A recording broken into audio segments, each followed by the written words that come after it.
संध्या एक बौने कद की लड़की थी, पर सूरज जब अपने एक दोस्त की शादी में गया तो वहां उसे संध्या का नेचर बहुत अच्छा लगा था। सूरज के माता पिता उसके लिए लड़की देख रहे थे। तभी सूरज ने संध्या के बारे में अपने माता पिता से बात की। चांस की बात संध्या के पिता सूरज के पिता के पुराने जान पहचान के निकले तो उन्हें भी रिश्ते में कोई आपत्ति नहीं हुई। और फिर 2 महीने पहले ही संध्या और सूरज का ब्याह हुआ था। छठ पूजा की तैयारी चल रही थी। संध्या की सास छठ पूजा के पकवान बनाने की तैयारी कर रही थी, जिसमें संध्या की ननद भी साथ में काम करवा रही थी।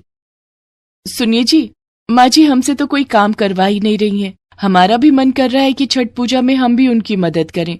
तुम ही उनको बोलो ना कि थोड़ा बहुत काम हमसे भी करवा लें। एक काम करो, तुम खुद ही जाकर उनसे पूछ लो, उन्हें भी अच्छा लगेगा। ठीक है? शायद तुम ठीक कह रहे हो। हम अभी माँ जी के पास जाते हैं। संध्या अपनी सास के पास जाती है कि वो भी छठ पूजा का प्रसाद बनाने के लिए मदद करे, पर उसकी सास उसकी बातों पर ध्यान नहीं देती। माँ जी, प्रसाद बनाने में थोड़ी मदद मैं भी कर दूं? आप और बिंदिया बहुत देर से लगे हुए हो। नहीं, कोई जरूरत नहीं है। वैसे भी ये तुम्हारी पहली छठ पूजा है। वहां जाकर आराम से बैठो। कोई गड़बड़ हो गई तो और लेने के देने पड़ जाएंगे। हम कर लेंगे। बिंदिया, वो वहां बादाम और काजू का डिब्बा दो और वो छोटी इलायची भी। और जाओ, गुड़ को पानी में भिगो दो। ठेकुआ बहुत ही खस्ता बनाना है। ध्यान रहे, ठेकुआ खस्ता ही होना चाहिए। ये हमारी पारंपरिक मिठाई है। ये सबसे ज्यादा महत्वपूर्ण है। तुम अपने ससुराल जाओगी तो वहां भी तुम्हारी सब तारीफ करें। ऐसा ठेकुआ बनाना सीखो। भाभी, आपको ठेकुआ बनाना आता है? हाँ, हमारी माँ ने हमको ठेकुआ बनाना सिखाया है। और उसमें तो नारियल जितना ज्यादा डालो उतना स्वादिष्ट बनता है। शुद्ध देसी घी का मजा ही। बस बस, बहुत हो गया। मेरे हाथ के जैसा ठेकुआ कोई बना ही नहीं सकता। मैं ऐसा ठेकुआ बनाती हूं ना, लोग तारीफ के पुल बांध देते हैं। बिंदिया, ये सौंफ की डिब्बी, इलायची के साथ सौंफ का मेल अच्छा लगता है। हमने तुम्हें बोल दिया ना कि तुम रसोई में नहीं आओ, तो तुम क्यों आ रही हो रसोई में बार बार? अभी पूड़ी खरना भी बनाना है, बहुत सारे काम है। बार बार तुम आओगी तो मैं परेशान हो जाऊंगी। तुम बाहर जाकर बैठो और देखो कि छठ पूजा की मिठाई कैसे बनती है।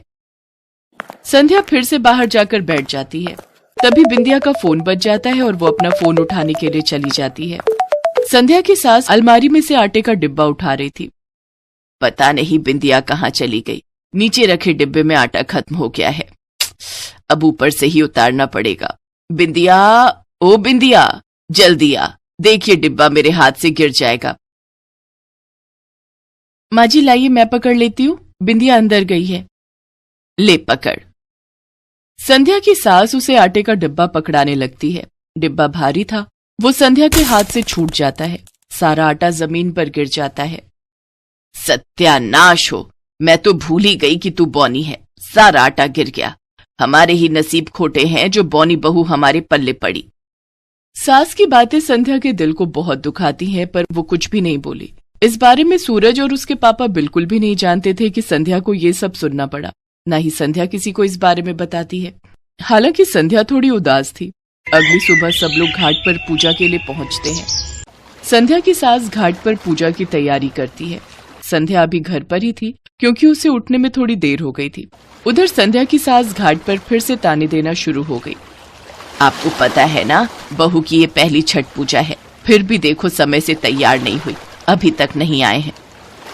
अरे मेरी बात हो गई है बच्चों से, वो लोग निकल चुके हैं, बस आते ही होंगे। मैं देखो सारी तैयारी करके आ गई हूँ, एक भी चीज नहीं भूली। अरे ठेकुआ कहाँ गया? बिंदिया, मैंने तुझे कहा था ना ठेकुआ रख लेना। पहले बताती। अब तो सूरज और संध्या बहू घर से निकल चुके हैं। या तो तुम कहो तो मैं घर जाकर ले आता हूँ। माँ, मुझे कब कहा? वो तो तुम ही बना रही थी ना, तुम्हें पता होगा, तुमने पैक किया था। माँ, हो सकता है संध्या भाभी ठेकुआ ले आए, उन्हें रसोई में दिख जाए या याद आ जाए। अरे कैसी बातें कर रही है, जैसी वो खुद बौनी है वैसे ही उसका दिमाग भी बौना है। इतनी समझ वाली नहीं है वो। उर्मिला, तुम भी ना, पता नहीं। तभी संध्या और सूरज भी आ जाते हैं। संध्या के हाथ में एक थाली थी, वो जाते ही अपनी सास के हाथ में देती है। माँ जी, ये ठेकुआ आप घर पर ही छोड़ आई थी। मैं रसोई में देखने गई थी कि कहीं कोई सामान आप भूल ना गए हो।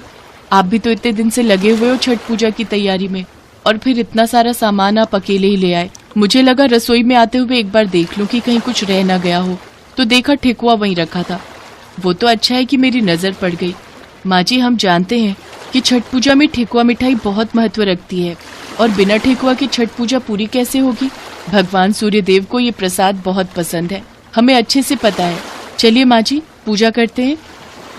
संध्या की सास अपने आप पर बहुत शर्मिंदा थी कि वो अपनी बहू को कितना गलत बोल रही थी, पर वही बहू उनके बारे में कितना सोचती है, कितनी जिम्मेदार है वो, ये एहसास उर्मिला को हो गया था। हे छठ मैया, हे सूर्य देवता, मेरे परिवार पर अपनी कृपा बनाए रखना। सुख शांति से ये छठ व्रत पूरा हो जाए, बस ऐसा ही आशीर्वाद देना।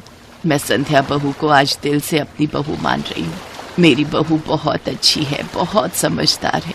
अपनी गलतियों के लिए मैं क्षमा मांगती हूँ, क्षमा मांगती हूँ।